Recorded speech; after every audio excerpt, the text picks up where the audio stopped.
Good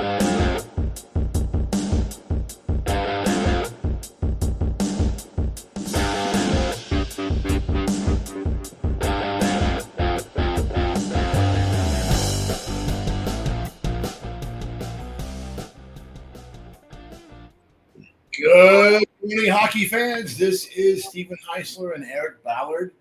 I'm with HeisHockey.com, the Victorious Hockey Company. Eric does his thing.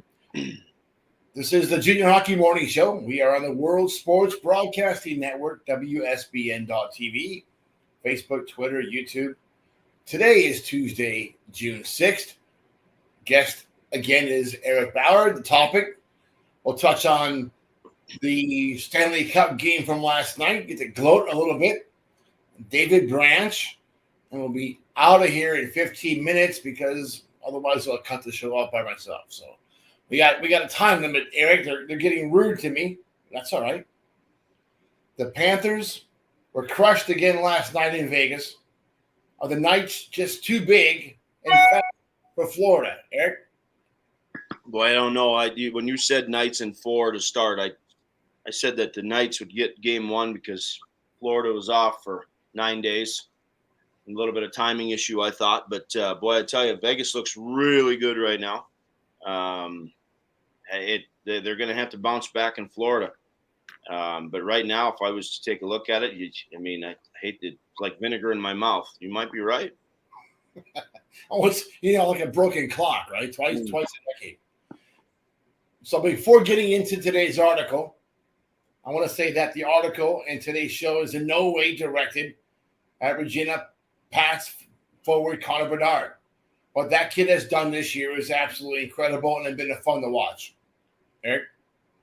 Yeah, there's no question. He's a special athlete, from the World Juniors to just seeing what he's done with Regina and his career thus far. He's going to be an exciting National Hockey League player for sure. And kudos to him for all his accolades, and he's just a real joy to watch. No, he's going to go to the Blackhawks.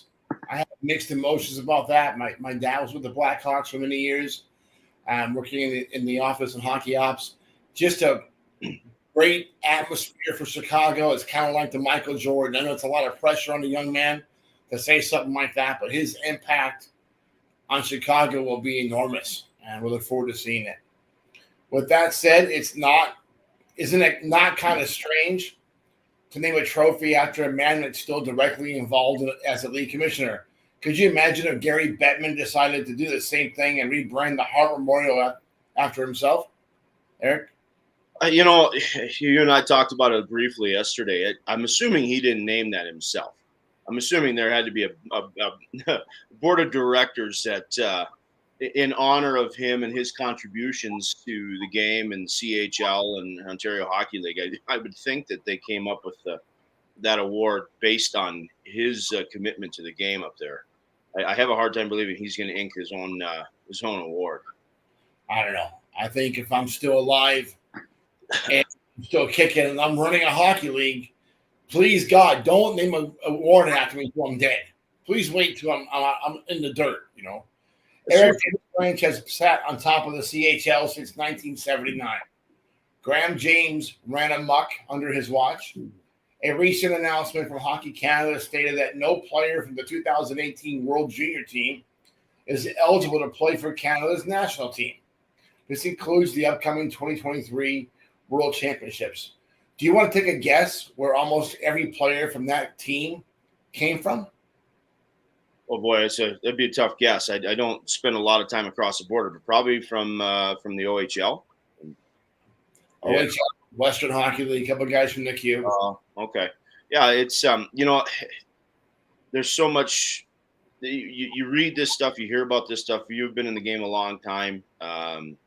These types of situations, they're tragic, and oh my gosh, but holy cow, there's so much to sift through, and there's so much to look at, and both of us have jobs, and as much as we want to get involved, it's just all you can do is do the best job within your own backyard. But I tell you that some of that stuff is really scary to dip into. When you read through the affidavits filed by 14 former Canadian Hockey League players with the Ontario Superior Court of Justice and the class action suit launched by Dan Sarasso and Garrett Taylor, it's enough to make you sick. The hazing rituals that went on unabated for more than 30 years in junior hockey and may still be going on, depends on who you believe, were truly depraved, sociopathic, disturbing, regardless of what the social norms of the time supposedly allowed. And exactly who has been the commissioner of the Ontario Hockey League since 1979? David Branch. Eric? Yeah, that's what. Jeez, I haven't read the affidavits. And again, I don't get too deep on that. You don't want to. Yeah, but building team unity, it's changed dramatically over the years, which you can't do those types of things. You shouldn't be doing those types of things. So it's it's a slippery slope, Stephen. Like I think that shedding light on certain things and bringing things to the forefront is sometimes how you instill positive change. But boy, I tell you that's a lot. If it really is 30 years of hazing and that's boy, somebody somewhere is going to have a lot to say.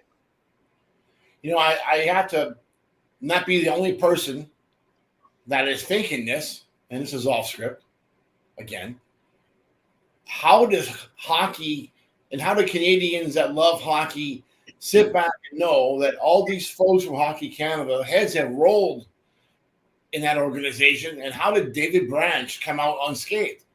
He was directly involved in every aspect of those World Junior teams. He's involved in every aspect of Hockey Canada's developmental system, and he's still running a heavy hand there. But he comes out unscathed. Everybody else heads rolled, and it's amazing. Can't figure it out. Yeah, that's way above my pay grade. Up to the new brass in Hockey Canada, it's clear that Branch is still heavily influencing Canada's governing body of hockey decisions. Hockey Canada refused to budge regarding the BCHL's choice of direction and continued to block the league's access to high-end, younger prospects from across the continent. And all that was to support Branch and this Canadian Hockey League. Eric? I mean, listen, the Canadians invented the game, right? Like, there's no question there's culture there. And I think in anything, it doesn't matter if it's sports or business, sometimes changing culture that fits and works, I think is hard to do. The BCHL, their forward thinking has got them where they're at now. With them leaving Hockey Canada, time will tell if that's the best decision for them to attract the better players and still you'd be able to develop players for NCAA college and NHL teams. But I think sometimes you hang on to things as an organizer, a board of directors, a coach. Sometimes that works in the past. But you have to be able to change, be open to new avenues. You got to conform a little more. The game today is whether you're a coach or a player, there's just some conformity. You've got to be a little more open-minded. So curious to see with the BCHL leaving, if you'll see a couple other leagues do the same. Hockey Canada never was allowed to support the idea of giving the best players the option of college hockey because Branch decided long ago that the very best of the best would only develop through major junior level of play. And that's something that gets me. It wasn't about development. It wasn't about what's best for the player. It was about protecting the Canadian Hockey League brand. And that's disturbing. Kids should have always had the option of doing what they wanted to do, not lined up and directed through one route and one route only. And for Canadian kids, that's been the situation for many, many years. Eric? Again, I go back to what I just said. The culture is there, right? And major juniors are business. You get a first-round draft pick.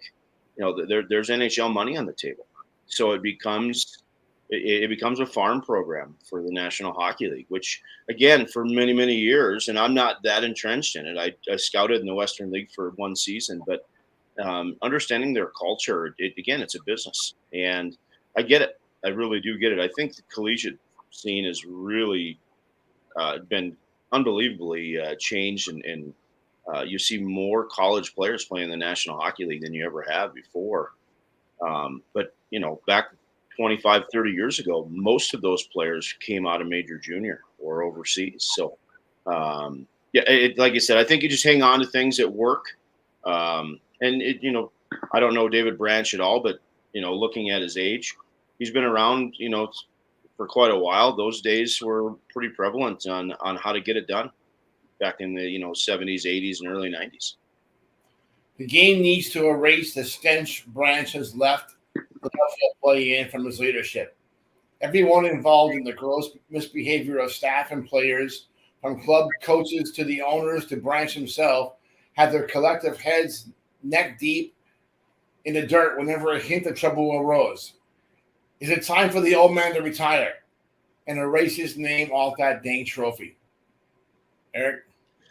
Well, I don't know. That's put yourself in David Branch's shoes. If you're still getting up in the morning and you still have the ability to have a cup of coffee and be a part of something, I don't think I wouldn't step out. That'd be me, though. I can't speak for David Branch, but if he's still able-bodied, I don't blame anybody for trying to hang on to a dream as long as you can. Again, off script, in the name of name and influence money flowing to basketball players at college, football players, baseball players, why is it that the NCAA is still holding on to the thought of Canadian Hockey League kids being ineligible to play NCAA? A couple of kids have been able to break through because they were under 18 when they signed, but here we are in 2023, and we have football players coming out of high school with $1 million NIL contracts. Doesn't make any sense that we're blocking hockey and these kids that just because they're playing in the same, on the same ice with kids that are under NHL contracts. Off script, that's a great question, Stephen, and I think there's a number of things that come to mind right away. Number one is the shelf life is different, right? You come out of high school for football. There's no such thing as a junior program for a football player. You go, you play your 4 years of college, and then you play your pro. Junior hockey and the game of hockey is the most unique sport because it has that step between, that intermediary. Like it's completely different. Basketball, baseball. There's no other sport that has a pre-college program.